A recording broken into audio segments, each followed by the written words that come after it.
Morning. Thank you for joining the Boston Zoning Commission public hearing, which is being held virtually to ensure the continued safety of the public, staff members, and the Boston Zoning Commission. The open meeting law requires that I notify the public that the virtual meeting is being recorded. Please be advised that an audio and video recording of this meeting is being made. At this point, we'll take a roll call of the zoning commissioners. Michael Nichols. Here. Nelson Arroyo. Here. Good morning. David Ma. How you doing, Nelson? David Ma. I'm here, present. Drew Leff. Here. Midori Morikawa. Midori, you here? Ricardo Ostrich. Here. Jay Hurley is here. Midori. She's muted. Midori. Unmute. Unmute. I'm gonna hit her with a text, Jeff. Texting her now. All right.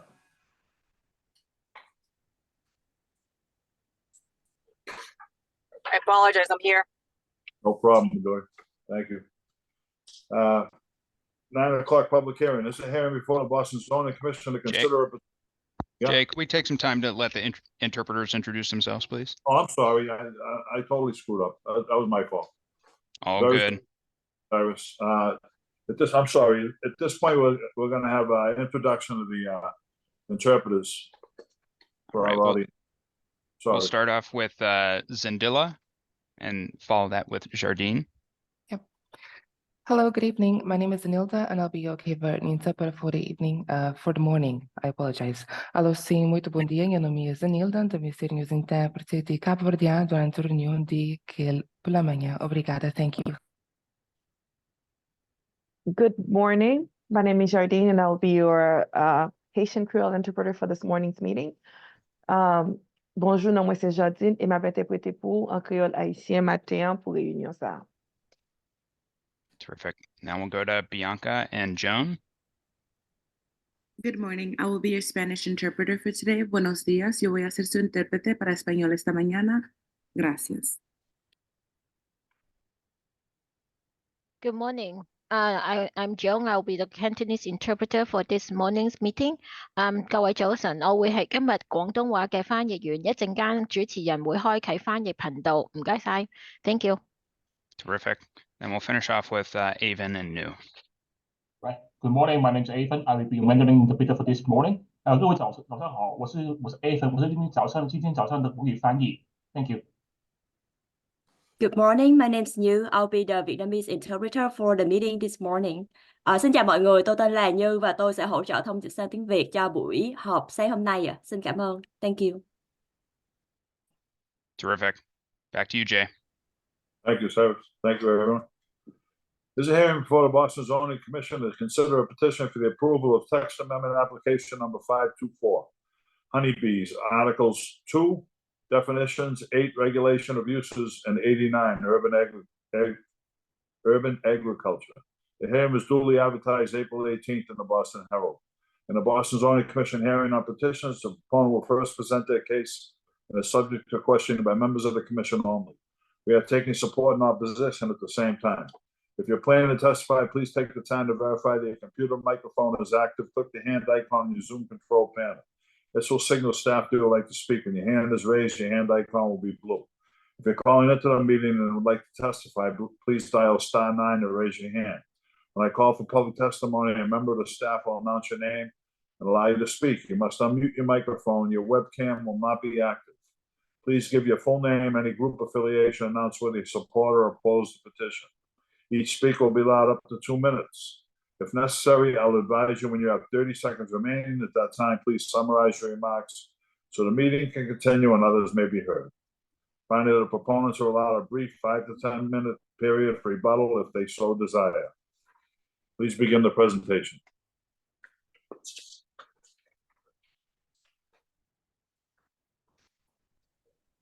Good morning, everyone.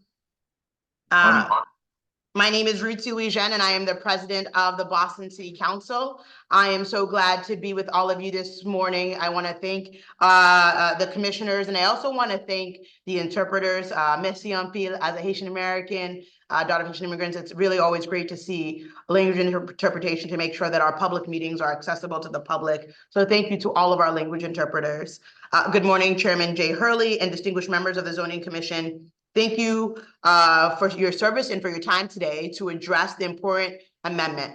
I am the primary sponsor of the amendment before you, and I'm here virtually, of course, to advocate for this amendment to our zoning code, removing bees from the zoning code in order to permit beekeeping through municipal ordinance across all the neighborhoods in our beloved city. This issue is not just one that touches our city's urban agricultural practices, but also impacts the lives of many of our current community members, as you'll hear soon.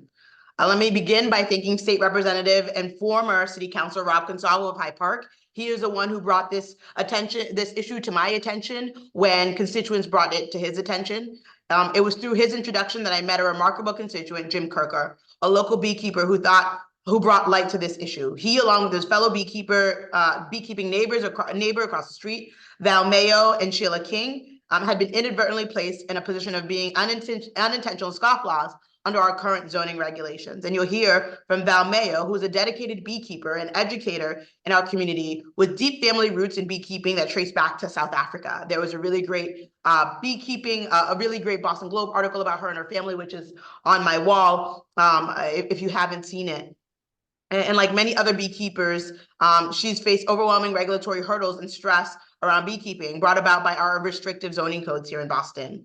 Our current zoning code and appeals process, I'm sure you all are aware, is often described by many as a nightmare to navigate and thus calls for a timely update, because not only do honeybees play a crucial role as pollinators, they boost the quantity and quality of our city's urban flora. They also offer entrepreneurial avenues to the production of honey and wax. In light of the global concern over the colony collapse, epidemic, and inspired by actions taken by cities like New York, it's imperative that we revise our regulations to support urban beekeeping. This amendment is about more than just allowing our residents to keep bees. It's about promoting a sustainable practice that enhances our local agriculture and supports the production of locally grown food. I urge commissioners to view the proposal not just as a regulatory change, but as a step towards simplifying the lives of our residents by removing barriers. Thank you for your attention, and I look forward to our fruitful discussion and the positive changes I'm confident we can achieve together. I'm now going to pass it to my Director of Policy, Jesse Purvis, who has been engrossed in the details of this ordinance and amendment. Thank you. All right, we can move the slides along. Sorry, thank you. Next slide. There we go. All right, next slide. There's Jim Kirker, Sheila King, and Val Mayo that the council was talking about earlier. Next slide. All right. So first of all, my name is Jesse Purvis. I am the Director of Policy for Council President Louis-Jean. We've been working on this project for a few years now, and I just wanted to give background on the problem as we saw it. So before the adoption of Article 89, which is urban farming, beekeeping had long been forbidden in most parts of Boston under the zoning code, which had been historically grouped beekeeping with farming and other livestock animals. And the original Boston zoning base code used regulations keeping of animals with definitions such as horses, cows, goats, poultry, pigeons, rabbits, bees, or similar animals other than pigs. So it was allowed historically in a few districts that had large butcher shops like Chinatown or South Boston, West Roxbury, Alston Brighton, Dorchester, and in large portions of the Back Bay, South Boston, the North End, and downtown, beekeeping can operate under very specific conditions. And then in Boston, where the older zoning code refers to the base code, such as Back Bay, Beacon Hill, downtown, Fenway, and South Boston, backyard keeping of hens and bees is generally conditional. And it's and the base code has been replaced by recent articles such as Jamaica Plain, Hyde Park, and Roxbury, where the keeping is conditional and in industrial zones is otherwise forbidden. Basically, this map that you see in front of you shows that everywhere in the green is allowable, everywhere in yellow is conditional, and the red or beige is forbidden. And this map is from about a decade ago, but nothing has changed since then. So effectively, there's a current ban on the majority of the city that dissuades potential beekeepers from trying out a hobby that can reap large ecological benefits from Boston's urban landscape. Now, in 2013, the city simplified the zoning rules related to urban agriculture and tried to make them easier to understand. However, beekeeping was still required a zoning variance in a majority of the city and was not updated. It did not change the underlying use and regulations for keeping animals, specifically bees, that were already in effect prior to Article 89's adoption. What Article 89 did was it just outlined specific numerical and conditional requirements for hives when keeping bees as a conditional use. So therefore, we currently have a process where if you live in an area that utilizes the base code, or you live in an area covered by a neighborhood article that affects whether beekeeping is forbidden, conditional, or allowable, you are still essentially shut out of the process. Unless, as you all are well aware, you seek a variance or relief through the Zoning Board of Appeals. And I don't need to belabor the point to this board how difficult that can be for the everyday resident. It often is almost insurmountable. So we can go to the next slide. All right. So why bees and why now? In the role as pollinators, honeybees are essential to increasing the quality and quantity of plants around the city. What we're finding out through recent studies provided by Best Bees and Urban Bee Lab and many other organizations is that urban bees are actually outperforming and healthier than many of their rural cousins in other parts of the state and country. This is because there is actually a very high diversity of plants and urban and environments in urban cities. And there's lots of good places for them to find different types of food. The honey production, as well as wax and honey, also offers an entrepreneurial opportunity for beekeepers. Recently, the city has been working with small businesses and home-based businesses to provide entrepreneurial access for opportunity for many people throughout the city to have jobs while working from home. So this offers another opportunity for economic advancement. And then lastly, I just want to reference that in the last few decades, we've seen a dramatic decrease in beehive colonies, and they've continuously gone down. And this is extremely worrying given their important role as pollinators. In the last few years, it's sort of stabilized, but it's still a very serious concern for a lot of people and throughout the country and a lot of academics on whether or not bee populations are coming back or whether or not this is the new normal. Okay, next slide. So what the Council of Louisiana and the City Council did is come up with a two-step process.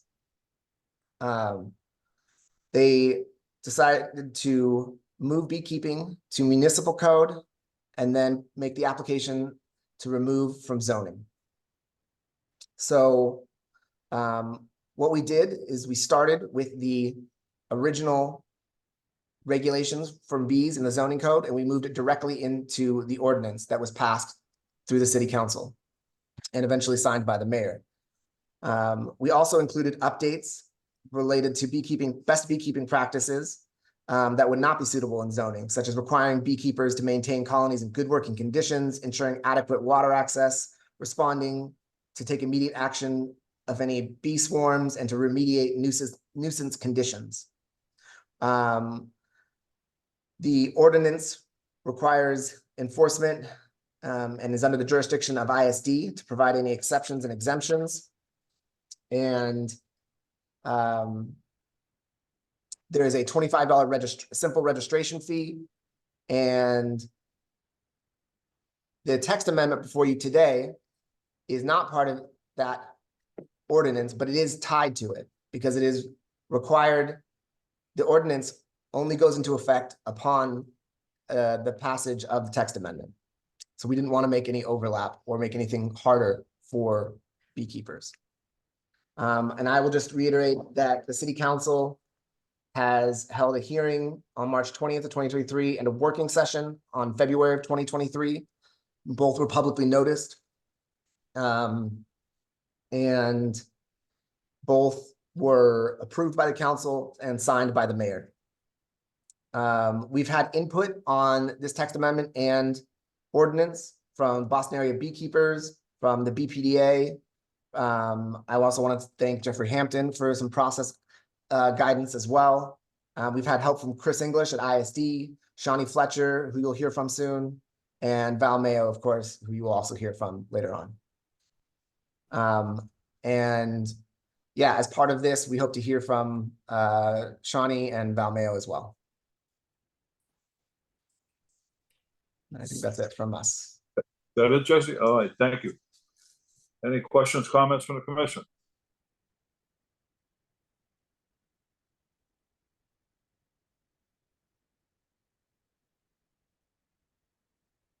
Hearing none. Any public testimony, Jeff? If anybody would like to testify, please raise your hand now.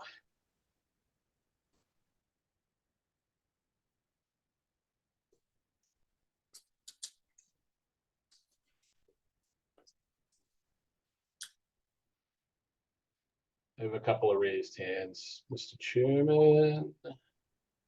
Okay. Val Mayo. Val, go ahead.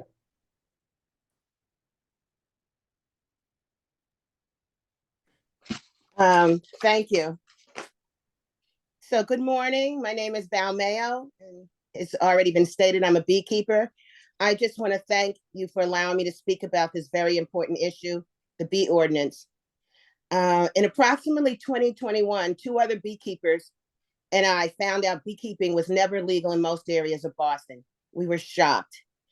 Over the next few years, with the help of Representative Rob Consalvo and his team, and then Representative Ruth Z. Lejeune and her team, we are where we are today, hopefully on the verge of signing a bee ordinance. This is very important to beekeepers, not only in Boston, but all over the Commonwealth, who are carefully watching us because they may also be dealing with regulations that are non-existent or in need of an update. Why is this ordinance important? Backyard beekeepers are the mom and pops of the beekeeping industry and are at the forefront of grassroots environmental conservation. And by the way, I just want to add that 50% of insects are seeing a decrease in numbers, with about 1/3 facing extinction. This is not just about bees. Whatever we can do to save bees and help bees will also help other insects. Insects are going extinct 8 times faster than all other species. The impact on insects and every other species along the food chain will also have an impact on us humans, especially us, because so much of the food we eat and enjoy for our very survival is dependent upon bees and other insects. Beekeeping requires that we cultivate and promote habitats that not only benefit bees, but other pollinators, animals, and human beings. Environments free of pollutants, chemicals, and pesticides. Environments with a... I'm sorry, just you have 30 seconds left, okay? Okay. Environments with a biodiversity of trees, flowers, and fruits and vegetables. So I'm also a member on the board of Boston Area Beekeepers Association, also known as BABA. BABA is here to support urban beekeepers. We provide a bee school, mentorship, workshops in all areas of beekeeping, and a lecture series that allows beekeepers or anyone who is interested to hear from the best and the brightest in science, research, and the care of bees and their habitat. We just want to keep doing this legally. Thank you. Shawnee Fletcher. Shawnee, go ahead. Thank you. And just to clarify, I'm testifying as a representative of the administration, not a member of the public. But good morning, commissioners, City Council President Lejeune, community members, and beekeepers. Thank you for having me. My name is Shawnee Fletcher. I'm the director of Grow Boston, the Office of Urban Agriculture for the City of Boston. Grow Boston lives within the Mayor's Office of Housing. And on behalf of Mayor Wu, Chief Chief Sheila Dillon, and Grow Boston, I would like to express our support for the removal of beekeeping from the zoning code. We have worked with the City Council and Councilor Louis Zhen's office in particular since spring 2023 on the ordinance and zoning text amendment that Mayor Wu signed in March 2024. I testified on behalf of the administration at the March 2023 hearing, as did Chris English, Chief of Staff of the Inspectional Services Department. The councilor did significant community engagement leading up to that hearing, and Grow Boston also reached out to beekeepers and other urban agriculture practitioners to seek input on the proposed ordinance and zoning text amendment. There was active community participation in the hearing itself, and we have been able to work with City Council during and between working sessions to refine the language of the ordinance and amendment to meet both the interests communicated by community members and the oversight needs of the administration. We also worked with BPDA staff familiar with Article 89 and its implementation in our development of this language. As the city's Office of Urban Agriculture, Grow Boston is excited about this opportunity to make beekeeping more equitable and accessible across the city by taking it out of the zoning code.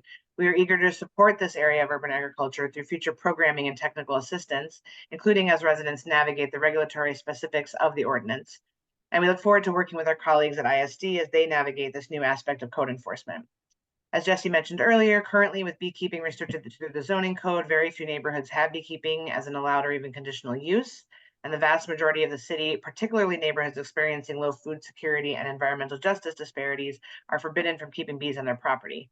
Removing beekeeping from the zoning code and placing it in the municipal code will mean that many more beekeepers, especially those in low and moderate income communities of color, will have access to this activity, beneficial in many ways, as the councilor and her team have discussed.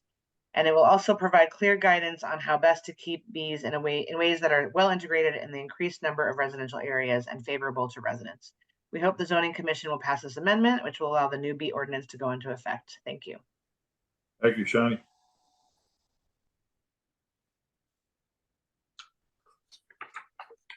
Okay, I got Hannah Reel. Hannah, go ahead and unmute yourself. Hi, I'm actually I'm here with GBH. I was just hoping to ask a question about prior enforcement, but that may be appropriate for later rather than now. There'll be, there's the hearing, then there's the vote, so. Okay. But if you have a question, you have two minutes. Okay, my question was simply if anyone here could share if there had been, prior enforcement of this. I'll reach out to ISD directly as well. I'm curious to see if there had been fines or, previous violations that beekeepers had been subject to. That was my question. I'll put my hand back down. Thank you. Does anybody have an answer for that? I see Val as well. Thanks for the question, Hannah. Not to my knowledge, although I am not with ISD and I can't speak to whether there have been violations or enforcement, but not to my knowledge. But I see Val. I don't know if Val, if you wanted to add. I'm just going to confirm what you're saying. Not to my knowledge either. Okay, wonderful. Thank you so much. I really appreciate it. You're welcome. Also would like to mention that May 20th is World Bee Day. So I want to make sure that I mention that. Okay, noted. Jay, I had one question. Go ahead, Drew. I'm supportive of this effort, but I did have one question. If we started to see large commercial beekeeping, at what point would that be potentially of concern to the public, as opposed to, I think in the current zoning there's something about up to 3 hives.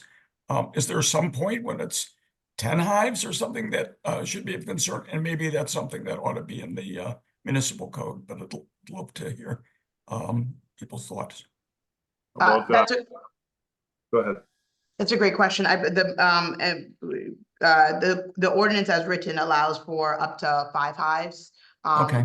That we wrote. But I think that's a good question, and there's actually a lot of interest, and we actually see it already.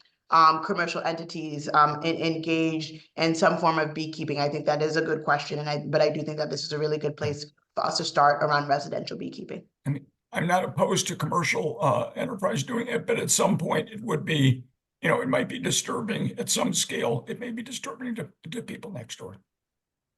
Noted, and definitely my office is gonna be on top of all things bees and to make sure that we're not doing anything that would be of issue. And that's why I think ISD is also is an important equation here because they have the ability to issue regulations as well, further regulations. But that's definitely something that we're going to be keeping an eye on. Thank you. Thank you. Any other comments, questions? Any more public testimony, Jeff? No more raised hands. Okay, at this point, we're gonna close out this portion of the hearing and enter our business session. Questions, comments, motions? I want to say that I'm familiar with Best Bees and their work, and I think it's great. And I think it's really terrific that it's true, according to Best Bees, that their data, that the urban landscape provides a real fertile environment for bees, and because of the diversity of plants that urban landscapes have. So I think this is a win for urban landscapes. You don't often hear that, so this is a win for that. And I would move to support this amendment, text amendment application number 524, honeybees, Article 2 definitions, 8 regulation of uses, and 89 urban agriculture. Second. The motion and second, any discussion on the motion? Hearing none, we'll do a roll call. Michael Nichols? Yes. Nelson Arroyo? Yes. David Marr? Yes. Drew Leff? Yes. Midori Morikawa?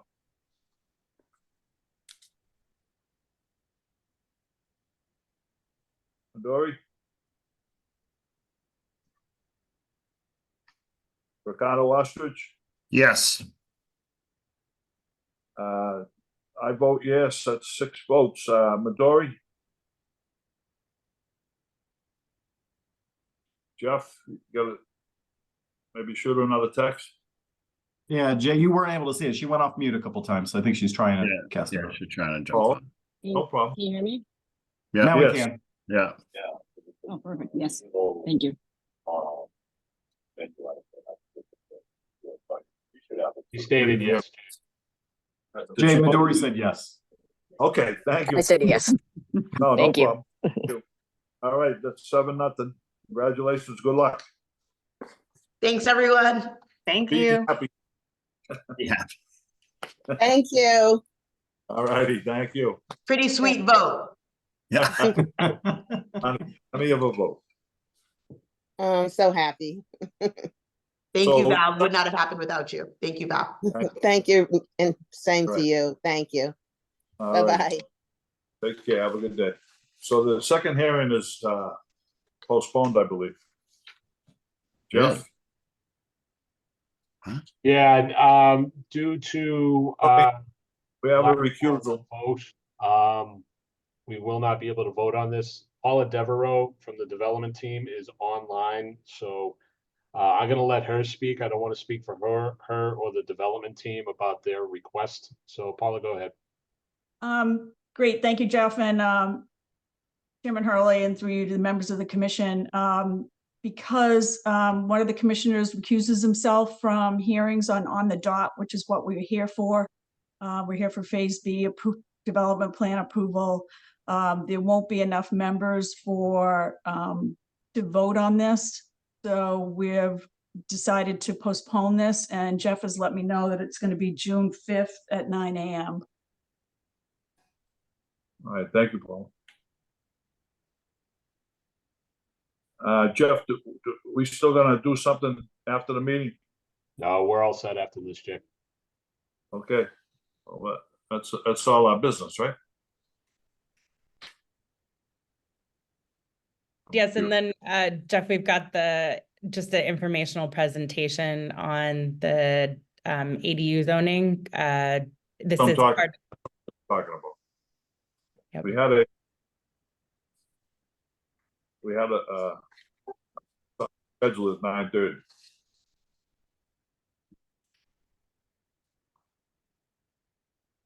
No?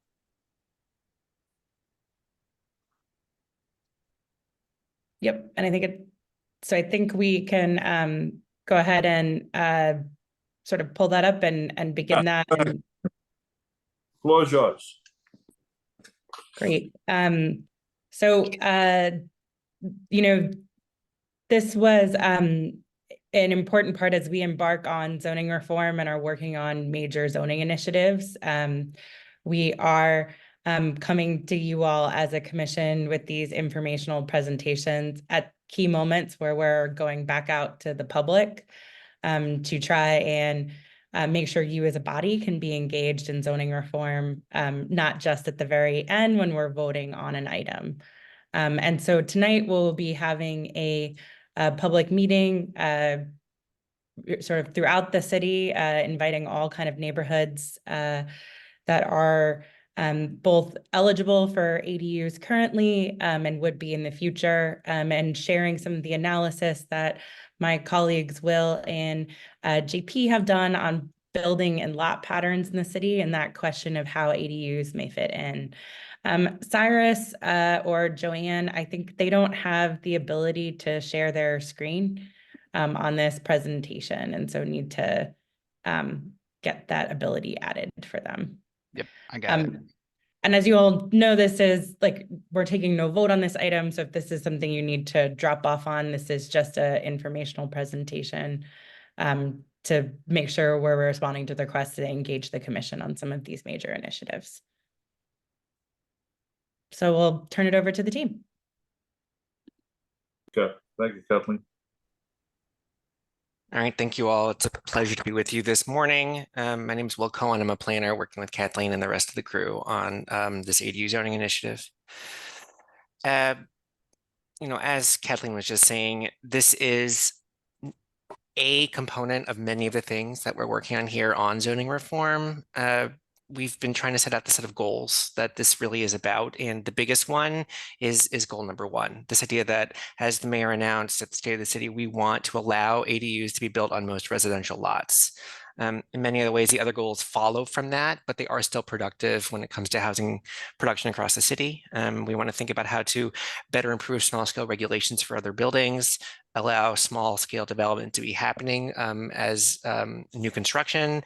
And then through the process of that, we're always trying to simplify and streamline the zoning text. How that relates to ADUs specifically, where it comes down to is in that sort of goal 1 and 2, the big question is around nonconformities and the relationship of the current zoning code to presenting barriers when it comes to housing development.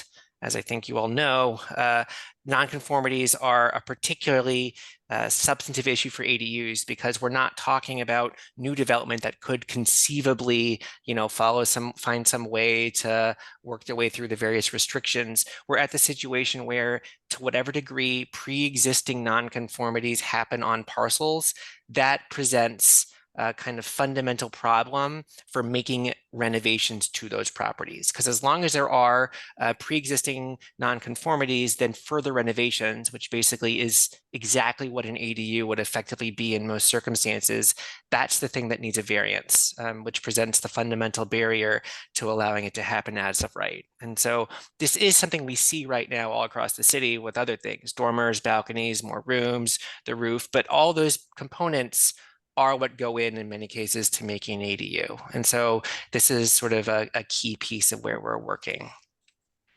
With that in mind, one of the questions that we both as the zoning team and we suspect are general questions across the board is how we got to this situation. In many ways, we think the answer is fairly straightforward. The zoning code originally, well, there was the one in 1927, but the zoning code that we live under these days was originally enacted in 1964, of course, with many neighborhood updates, as we were just talking about with the Bees article. But what that means is, with the updates or not, the bulk by far, you see it on the map over there, all the stuff in blue, any housing that was built before 1964, which for all intents and purposes is all of the primary residential areas that have, you know, historic Bostonian character, those never had to follow the zoning. And so the zoning through to now has never really had to interact in a particularly cooperative way with buildings that were already built. It always was sort of looking in a different direction for new kinds of construction or changes, which allowed this nonconformity to happen in the first place. And just while we're getting into it, we have many more maps, maybe at some other point, if you all want to nerd out on it, we are happy to go into more detail. We've taken a look at least a couple of the sort of big non-conforming factors. It's difficult to look at all of them, but these are the ones that really stand out. One of them is the idea of minimum lot size, right? There's a rule in pretty much every subdistrict in the city of Boston zoning that if you are below a certain minimum threshold for a lot, you can't build anything, which, you know, absent any other context makes sense in some way. But when we actually look at the rules, a third of the residential parcels are already smaller than that. So if you look there, you know, the blue means you're complying, the yellow means you don't. So all that stuff in yellow, you're already, like, those parcels do not meet the minimum threshold. Those parcels, just by that rule alone, are already non-conforming, and, you know, per the zoning code, really shouldn't be allowed to do things as of right, as written right now. The bigger one, though, and note all the yellow means non-conforming here, is setbacks. As we've seen time and time again at our various appeals to the ZBA, yard violations are the most common zoning violation we see for individual projects coming to the ZBA. But what we're talking about here is really, there's usually 3 separate sets of rules for front setback, side yard, and then rear yard or setback, depending on how you want to think about it. And 87% basically of residential parcels in Boston already do not meet the front, side, and rear yard setback. This is an estimate. There's, of course, slightly different things about modal setbacks and all the various nuances of the zoning code, but this is in the margins, we think this is a correct estimate. 87%. Where the building is right now, zoning says it shouldn't be like that. You can't make changes because you're a pre-existing non-conforming without a variance. There's a lot of other ones that we added in, stuff about unit count, FAR, and those are the 4 that we did for now. Just unit count, FAR, floor area ratio, lot size, and setbacks. Those 4 alone mean that 99.7% of residential parcels do not meet zoning. You can see a couple little sprinkles here of blue. There's a couple smaller properties that happen to meet those 4 rules. Now, I say this, and I don't mean this tongue in cheek, that 99.7% is, let's call it an underestimate. This is a generous way of looking at it. We're not looking at a lot of other things in the zoning code. We're not looking at parking.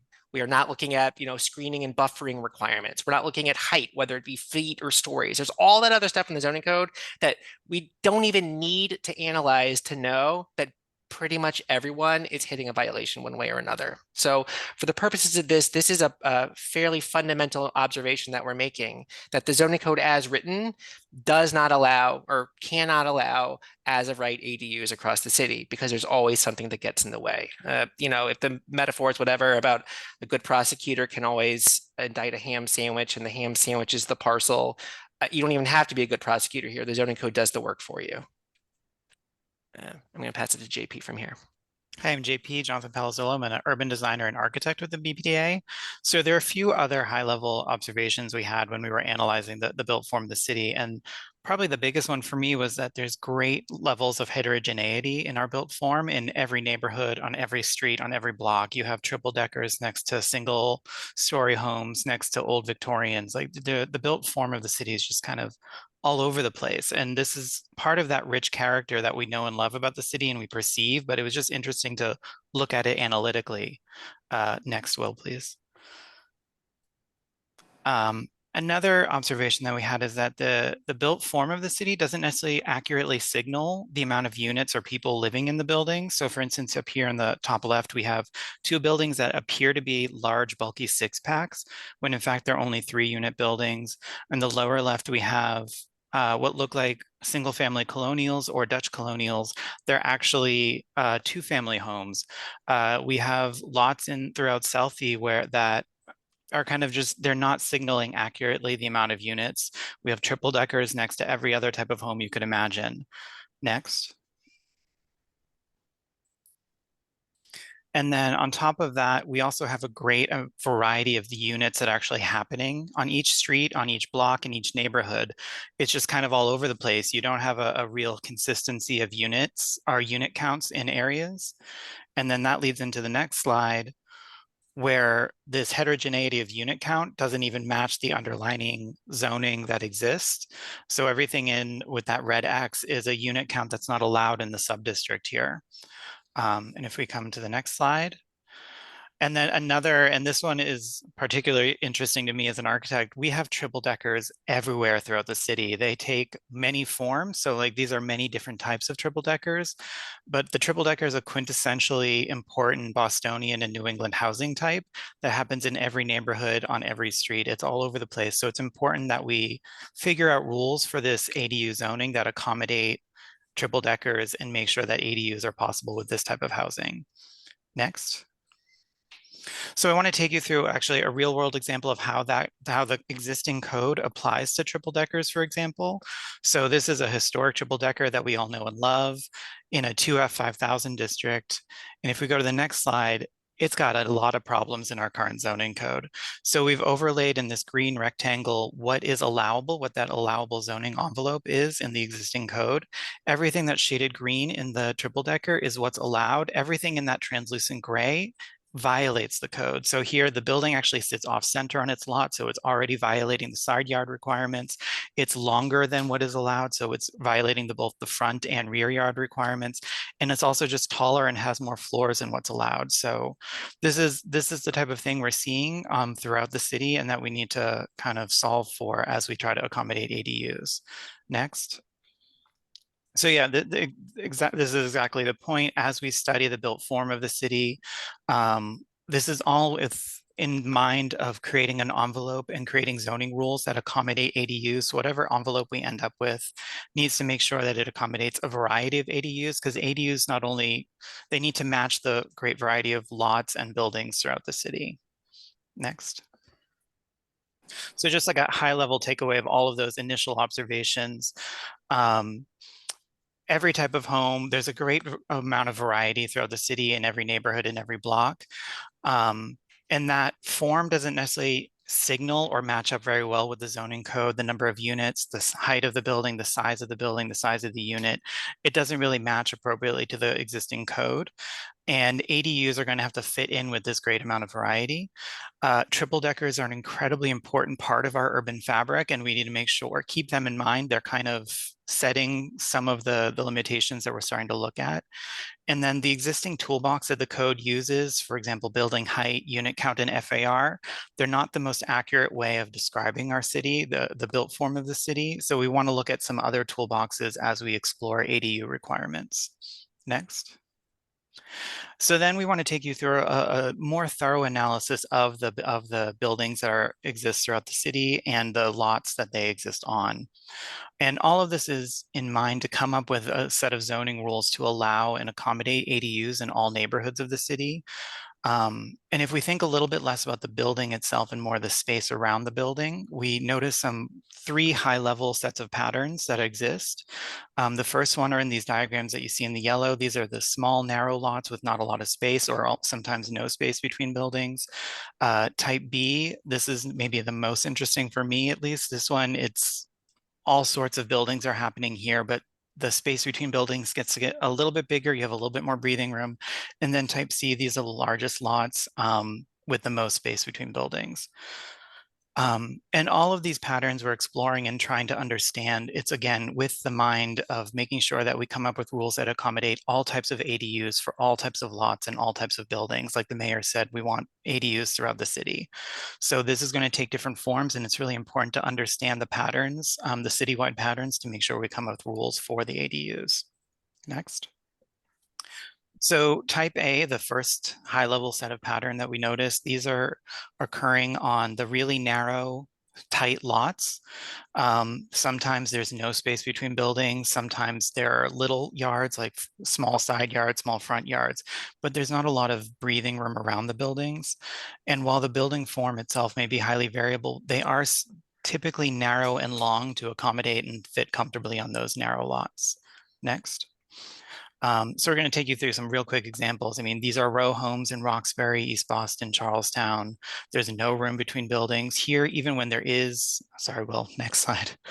Even when there is space between buildings, it's small, it's narrow, there's not a lot of breathing room between buildings. Next. And here again, even though the form of the building itself is sort of all over the place, consistently, there's not a lot of room between buildings. Sometimes there are generous backyards, but side yards and front yards especially are either non-existent or just very small. Next.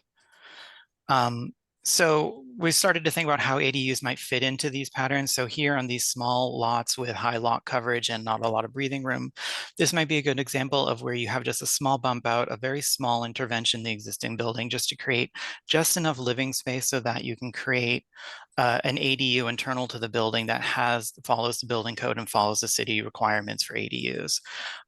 This is also a great example of how an ADU can be used and still maintain the little bit of open space that is on a lot and protect existing trees in the city's existing tree canopy. Next. So here in the Everything Everywhere All at Once, this is the working title, but really this is the part of the city where you have every type of home on every type of lot in every block and neighborhood of the city. Here, lots start to get a little bit bigger, a little bit wider. They're not overly generous, but there is perceptible breathing room between buildings. The building form itself is all over the place. So you've got triple deckers next to small single family homes. But it's the real important takeaway here is that breathing room starts to happen in this part of the city. Next. So here, just taking through again, we have the beloved triple deckers. We have 2.5-story long, narrow buildings. We have triple deckers next to every other type. Next. You still have smaller, what are reading as single family homes, although like we discussed before, they may not be, but really just every type of house is happening in this part of the city. Just more examples here. And then this is where, because we're starting to get a little bit more breathing room between buildings, this is where maybe the intervention for an ADU gets a little bit more generous. You still don't have necessarily enough side yard or rear yard to put a whole new standalone building, but maybe this is where an ADU becomes an attached ADU style that connects onto the house. It has enough room to follow all the fire department safety regulations and the building code rules, but it's part of the house still. Next. And then our last category, the last high level set of pattern that we were noticing, this is where the big lots of the city are. These are where buildings are far enough apart where you have a lot of room in between buildings. This is also where we noticed carriage houses and garages start appearing throughout the city. But lots are wider, buildings are starting to be a little less dense, but still every type of building is happening here. Next. So again, you can see it in the images. It's immediately perceptible that there's a lot of space around buildings, really generous front yards, more generous side yards. And what you're not seeing in these images, backyards start to get very generous. There's a lot of room behind a lot of these buildings. Next. Again, and here you see every type of home is existing. You have the long multifamily 2.5-story buildings, but they're on really significant lots. That house in Roslindale has a huge backyard. It's ripe for an ADU. Next. So again, because we have a lot of space around buildings in these parts of the city, maybe you have a garage or a carriage house that can be sensitively renovated into an ADU, or this is even where we can start to see standalone ADUs that are new builds that are done sensitively. Next.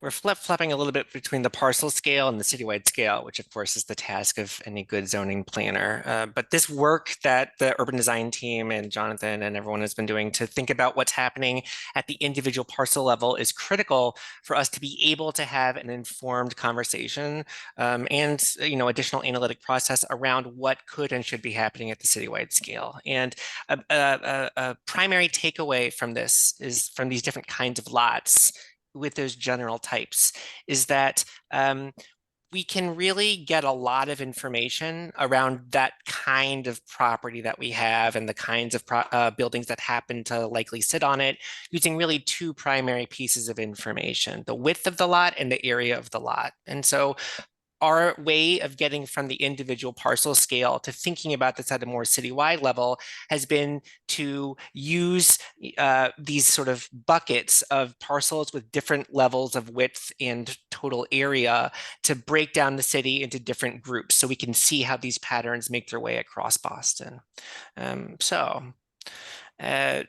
don't focus too much on the exact details of the various thresholds. We're still working on those a little bit, but more generally speaking, what you can see is at the red side of the spectrum, those are the littler lots. They have less width and less overall area, and then we sort of stagger our way up as we get towards large, and we have they get bigger, bigger, bigger with various amounts of constrainedness, amount of yard as we go from extra small all the way up to large.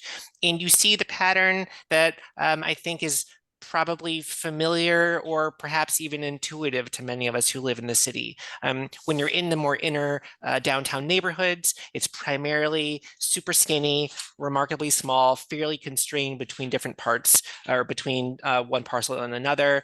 As you work your way towards those initial neighborhoods outside of the downtown core, you hit that area where you get a mix of everything.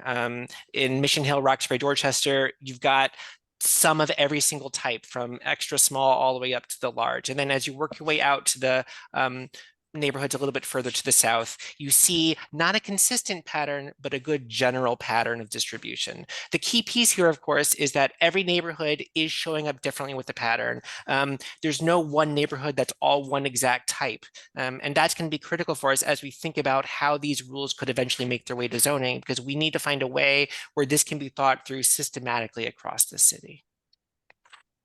Which brings us to a different kind of analysis, and you do not need to fully understand this chart. We ourselves are trying to understand it here at the BPDA, but it is informative for us as we think through these different kinds of parcels. What you have here, just for a basic explanation, is each dot represent the number of parcels at a given size. So the bigger the dot, the more parcels there are like that. The x-axis, the horizontal axis, is the width of a given type of parcel. And the y-axis, the vertical axis, is the depth. And so for any given width, you get the number of parcels, or width and depth combo, you get the number of parcels. So you can kind of see there's kind of a big long horizontal line at 100 feet deep, and there's a big vertical line at about 50 feet wide. And in the middle there, in the middle of the yellow, there's a big blob, right? So that's sort of an observation that the 50 to 100 parcel, 50 by 100 parcel is a paradigmatically Bostonian lot, if you will. But more importantly for us, the key is that those categories of smallish, mediumish, largish do happen. They occur all across the city in great frequency. The large ones get they spread themselves out. There's a lot of variation. The mediums have a high concentration, and then the smalls get, extra, extra small. And so as we work on how zoning could apply, we can use different analytics around what's happening across the city and neighborhood by neighborhood to make sure that we're hitting the mark and ensuring that our zoning is reflecting what we know and love about our community. So with that, this is really the first step of many steps. This is not new zoning yet. This is our informational interview. We are trying to keep you all informed as we go with it. We've got a lot of facts and we have a lot of hunches, but from here, we need to do a couple different things. We need to take this zoning, work through it some more. We're going to present this information at a public meeting this evening. We're going to keep working through this and come to a broad set of recommendations we think could make sense for the city to enable zoning across the city for ADUs. We'll have a substantial amount of engagement with the public, both to answer questions and collect information around people's experiences to date and or interest in ADUs. And our goal, as we stated, 3 months ago and earlier this meeting, is to try to get this enacted and completed over the course of this year. So we have a lot of work ahead of us, but we feel like we're going in a good direction. One key piece, which I'll just also want to note at the very bottom, it looks like an after note, but it's actually critical to this whole thing, is you see at the very bottom of that box about the ADU guidebook. That's a critical other piece that we're working with the consultant on, not only to update zoning to make sense to allow these things, but also to create a set of common ways to build ADUs. That's a target for not only homeowners, but also architects and other interested parties to help simplify this process. Because even after we change the zoning, there's many different steps. And so we want to make sure that our understanding of how and what makes sense for an ADU is as clear as it can be for everyone else who's working through the process of making these things happen. And so with that, I will stop sharing. Thank you, Will. JP. Anything else, Kathleen? Or Jeff? No, we just appreciate the opportunity to share with the zoning commission how these types of efforts are going, particularly when they're, going to represent big substantive efforts with a lot of engagement. And, if you have questions along the way, that we have an opportunity to hear them from you and incorporate them into the work. So thank you all for your attention and time on it. Thank you, Kathleen. Jeff, next meeting, 18th, is it? Oh, 22nd, 22nd, I'm sorry. 2 weeks from today. yeah. I had a quick comment about the ADU handbook. And excellent presentation, guys. That's terrific. I think this is great. When you do the handbook, is it going to be in multiple languages? Is it going to be sort of in Haitian Creole and Spanish and stuff? So you can, because I'm imagining kind of an immigrant family who owns a triple decker or something wanting to take advantage of this. So is that in the works, or in terms of how this is going to be made accessible to diverse communities? I think, this is something which we found to be true across the board, is accessibility in all different languages is key. It's actually very similar to the kind of conversation we just had about the other hearing to the zoning change. We need to make sure that this is something which all community members can do. The point of ADUs is not to be something that only, some rarefied set of property owners in Boston can achieve. And so we still need to figure out, we still need to figure out exactly the right way to make that information available, but we agree that that is critical, and we will work on that. I will say, I think one of the big goals of moving to the pattern book, right, that makes it different than the zoning, is being able to use like pictures and diagrams and numbers, not just that are labeled, rather than, right, the text of the zoning code. And I think the other thing we've really been working on as we think about accessibility is the difference between, I still like things, I'm a little bit of a Luddite. I like things on paper, right? Like the PDF that can go on paper is great. But there are some big advantages to sort of hosting online in terms of ability to use different translation or text to readability tools that are also part of how we evaluate how we kind of use that material, and make it available. Yeah, but I could see maybe putting, and I don't need to tell you guys how to do this. So, but yes, thank you. All right. Thank you, everyone. Thanks. See you on the 22nd.